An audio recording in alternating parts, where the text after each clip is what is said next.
আরে ভাই সাব, ক্রিকেটে তো আলাদাই লেভেলের ঘটনা ঘটছে। কাল ইন্ডিয়া সাউথ আফ্রিকার টেস্ট চলছে, ওদিকে চলছে অস্ট্রেলিয়া ইংল্যান্ডের চির প্রতিদ্বন্দ্বী দুই টেস্ট ম্যাচ। অস্ট্রেলিয়া ইংল্যান্ডের চির প্রতিদ্বন্দ্বী টেস্ট ম্যাচ, তাদের ঘটনা তো অন্যরকম। তারা তো একদিনের ভেতরে হাফ ডেতে ইংল্যান্ডের 10 উইকেট শেষ, ইনিংস শেষ। আবার পরের হাফ ডেতে অস্ট্রেলিয়ার 9 উইকেট শেষ। মানে একদিনের ভেতরে ইংল্যান্ড অস্ট্রেলিয়া দুই চির প্রতিদ্বন্দ্বী টিমের ইনিংস শেষ হয়ে যাওয়ার মতো ঘটনা। যে অস্ট্রেলিয়া ইংল্যান্ড এদের মিডিয়া বলে বেড়ায় ইন্ডিয়া পাকিস্তান বাংলাদেশ এইসব টিম এরা টেস্ট খেলতে পারে না, এরা 5 দিন টেস্ট কন্টিনিউ করতে পারে না, 2-3 দিনে শেষ হয়ে যায়। কি অবস্থা ভাই! অস্ট্রেলিয়া ইংল্যান্ডের টেস্ট তো 2 দিনে শেষ হয়ে যাবে। কালকে তো 2 ইনিংস শেষ দুজনের।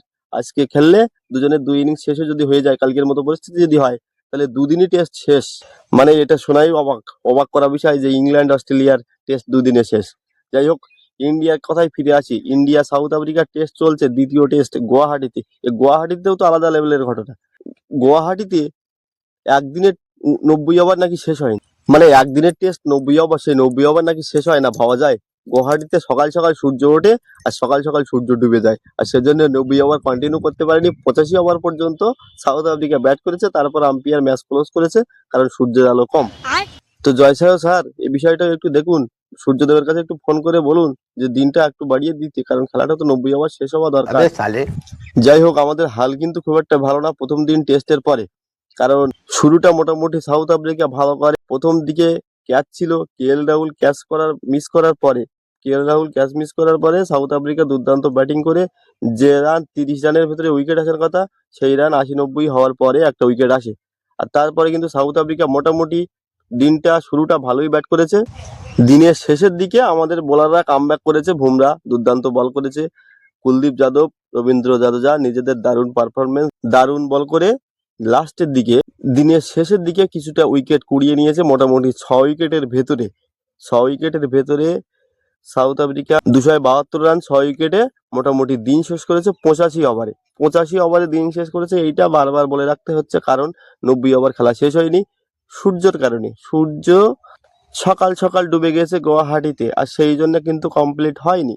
যাই হোক, আজ কিন্তু দ্বিতীয় টেস্টের দ্বিতীয় দিন। এখনো পর্যন্ত যতদূর খবর আছে, সাউথ আফ্রিকা 350 রান কমপ্লিট করে ফেলেছে সেই 6 উইকেটে। সেই 272 থেকে 6 উইকেট, সেই 6 উইকেট থেকে কিন্তু আউটই হয়নি, 350 রান কমপ্লিট হয়েছে। সাউথ আফ্রিকা মনে হয় আজকের যা কন্ডিশন 400 কমপ্লিট করে তারপরে থামবে। আর যদি সাউথ আফ্রিকা 400 করে, এই দ্বিতীয় দিন পুরো ব্যাট করে, তাহলে ইন্ডিয়ার অবস্থা খারাপ, কারণ ইন্ডিয়া দুবার সুযোগ পাবে না। আর এই দ্বিতীয় টেস্ট যদি হারে, তাহলে সিরিজ হারতে হবে। ওয়ার্ল্ড টেস্ট চ্যাম্পিয়নশিপ থেকে সন্ন্যাস নিতে হবে ইন্ডিয়াকে এবারের মতো। আবার নতুন সমীকরণ করতে হবে, কাকে হারিয়ে কাকে জিতিয়ে জায়গায় যাওয়া যায়। যে জায়গায় যাওয়ার সুযোগটা মসৃণ ছিল, সেটা আবার ক্রিটিক্যাল হয়ে যাবে যদি এই টেস্ট হারে। এখনো পর্যন্ত রেজাল্ট আসেনি, দেখা যাক কতদূর কি হয়। দ্বিতীয় দিনের টেস্ট চলছে, 350 রান কমপ্লিট সাউথ আফ্রিকার। আশা করা যাচ্ছে ম্যাচের শেষের দিকে, দিনের শেষের দিকে মোটামুটি তাড়াতাড়ি উইকেট পড়ে যাবে।